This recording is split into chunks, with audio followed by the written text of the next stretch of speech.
Next है sexual reproduction human.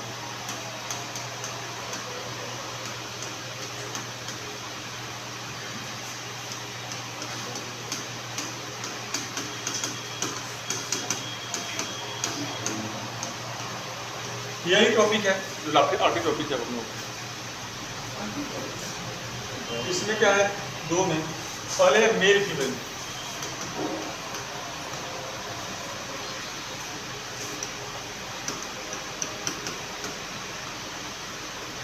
तो पहले बात, इस रिप्रोडक्शन में दो लोग शामिल होगा, एक मेल होगा, एक क्या होगा, फीमेल। और इसका पर्पस क्या है, अपने संतति को, अपने रेस को, अपने प्रजातीयता को कायम रखना इसका मुख्य लक्ष्य होता है। अब इसमें मेल रिप्रोडक्टिव ऑर्गन,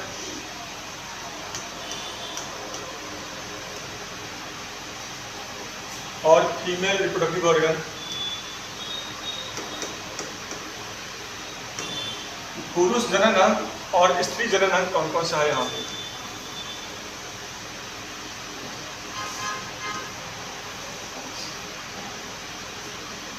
सबसे पहले समझते हैं कि एक लड़का जन्म लिया, एक बच्चा जन्म लिया। जब कोई बच्चा जन्म लेता है तो जन्म के साथ जिन लक्षणों के आधार पे हम लोग ये कहते हैं कि लड़का है और ये लड़की है, जन्म के साथ जिन लक्षणों के आधार पे कहते, उसे क्या कहते हैं, प्राइमरी सेक्सुअल कैरेक्टर। ठीक है, इसके द्वारा हम लोग क्या करते हैं कि शिशु लड़का होगा कि लड़की है। और अगर ये लड़की, जिन अंगों को देख करके हम लोग तय करते हैं कि लड़का है कि लड़की है, उसे क्या कहते हैं, प्राथमिक लैंगिक लक्षण। अब ये बच्चा धीमे धीमे क्या होगा, बड़ा होगा।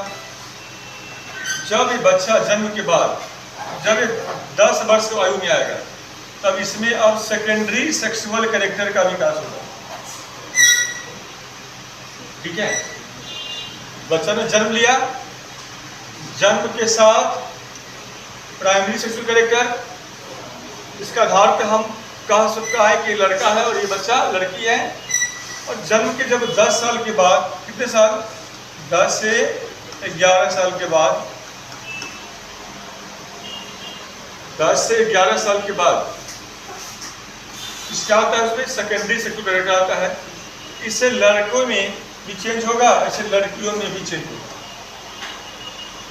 लड़का में परिवर्तन होगा, तो लड़कों में क्या आएंगे, लड़कों वाले गुण आएंगे, लड़कों वाले लक्षण।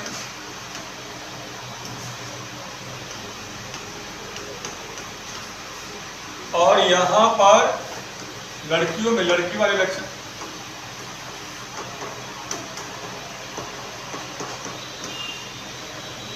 और जब यही बच्चा बड़ा होकर, युवा होकर के जब ये 45 में जाएगा, 45 से 50 में जाएगा, तो सबसे पहले क्या होगा, जो लक्षण लड़कों वाले आया है, जो लक्षण लड़कियों वाले आया है, इन लक्षणों में परिवर्तन होना शुरू हो जाएगा।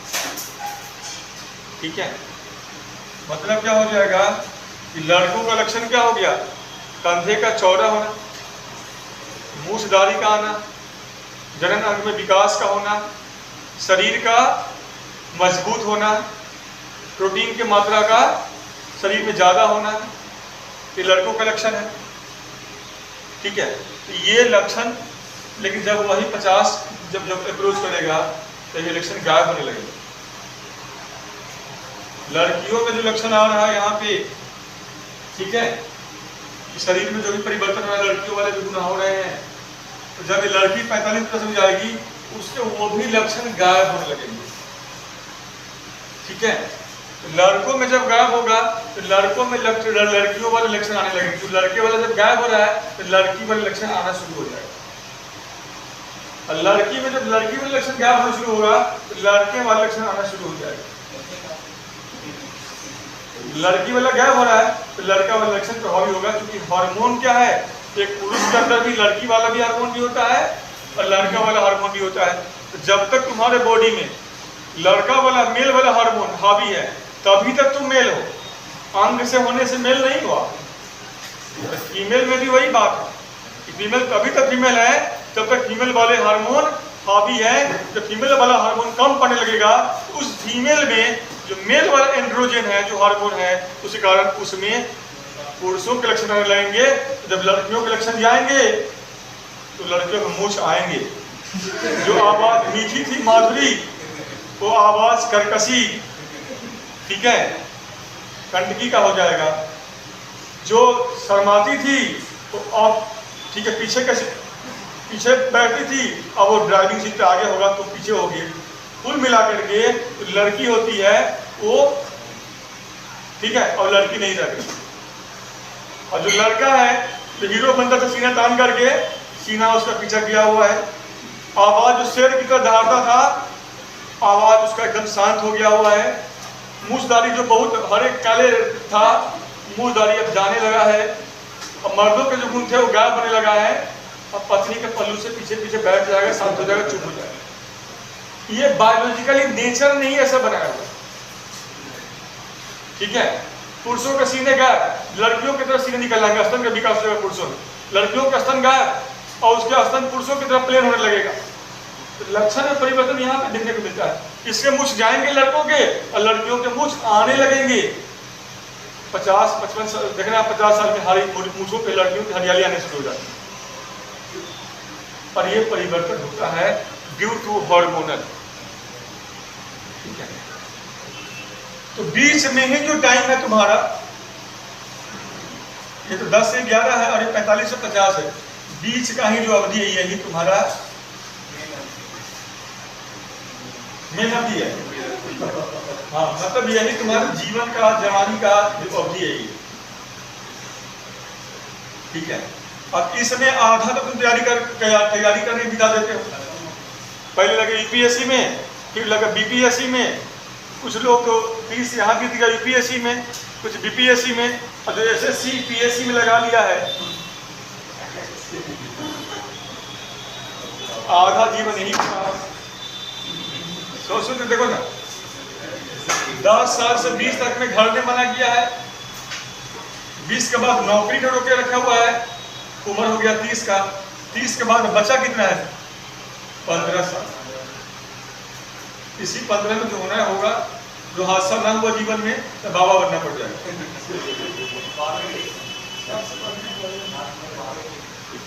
इसलिए जल्दी से पढ़ाई कीजिए, जल्दी नौकरी लीजिए, जल्दी शादी विवाह कीजिए, जल्दी बच्चे होंगे तो आप खुश रहोगे।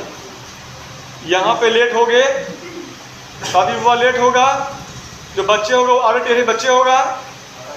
किसी को ये सिंड्रोम है, किसी को वो सिंड्रोम है, किसी को लफड़ा है, किसी को लफड़ा, इसी में अस्पताल में घूमते रहोगे तो कब नौकरी करोगे?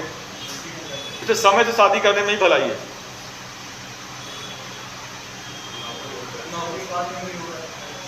नौकरी के बाद नहीं, नौकरी तो बाद में भी होते रहेगा, कौन रोका है?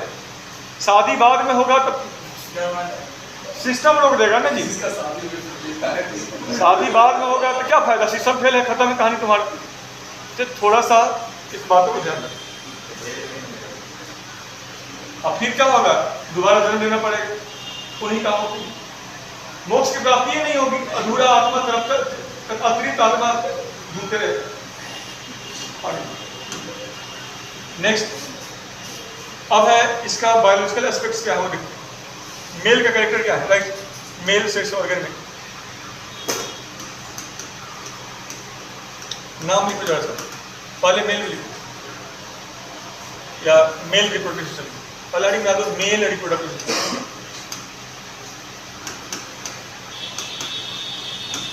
पहले मैं समझा देता हूँ, डायग्राम देखते रहना, एक बार गेट से देखते रहना। मेल में क्या है, जैसे मेल में यहाँ पे समझो मेल का ये बॉडी है और मेल में टेस्टिस होता है, यहाँ पे क्या स्क्रोटम, मेल का बॉडी का पार्ट ये, बॉडी का टेम्परेचर कितना होता है 37 डिग्री, और ये जो अंग का ये टेस्टिस है, पोजीशन कहेंगे।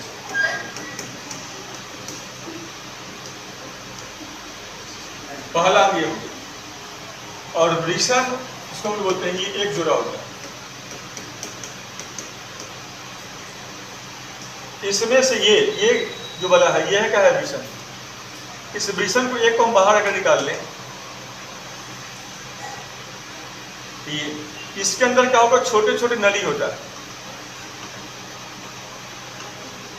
इसको हम लोग बोलते हैं, दूसरा अंग है ये, इसको बोलते हैं सेमनीफेरस ट्यूब्यूल्स।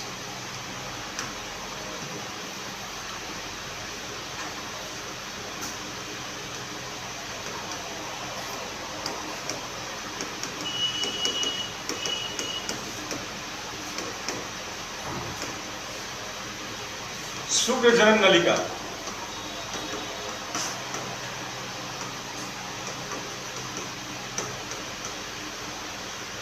तो दोनों टेसिस में है नलिका। इन्हीं नलिकाओं के भीतर इसमें से एक को अगर बाहर निकाल लें, ये सब क्या शुक्र जनन नलिका है, इसको बाहर निकाल लें एक को,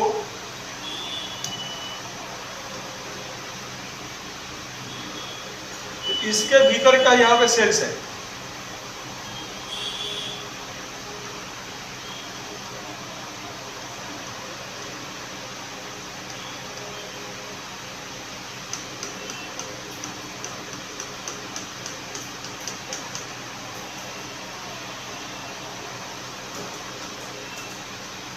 इन्हीं सेल में, इन सेलों का नाम क्या है, प्राइमोर्डियल जर्म सेल्स।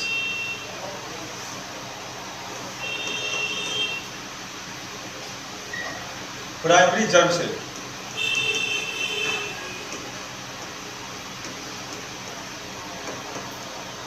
प्राथमिक जनन कोशिका,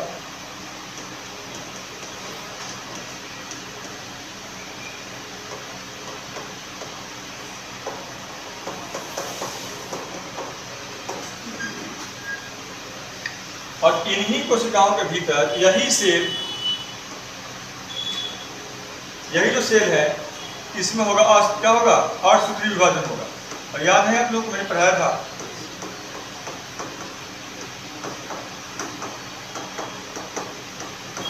और यही सेल डिवाइड करेगा। इसी विभाजन के द्वारा नतीजा क्या होगा, ये प्रत्येक से 4 सेल, 4 शुक्राणु का निर्माण। शुक्राणु का निर्माण तो पूछेगा कहाँ पे हो रहा है, शुक्राणु का निर्माण कहाँ पे हो रहा है, सेमनीफेरस ट्यूब्यूल्स में, शुक्र जनन। इसका नाम क्या है, शुक्र जनन नलिका। इन्हीं नलिकाओं में क्या हो रहा है, शुक्राणु का निर्माण हो रहा है। किस विधि के द्वारा, और सूत्री विभाजन के द्वारा। अब जब निर्माण हो गया तो तीसरा ऑर्गन यहाँ पे क्या है, देखो तीसरा ऑर्गन क्या है, उस ऑर्गन का नाम है एपिडिडाइमिस।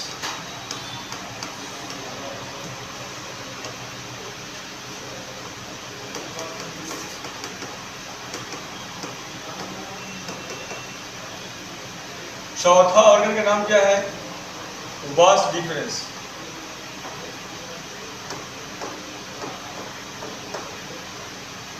चौथा ऑर्गन क्या, वास डिफरेंस।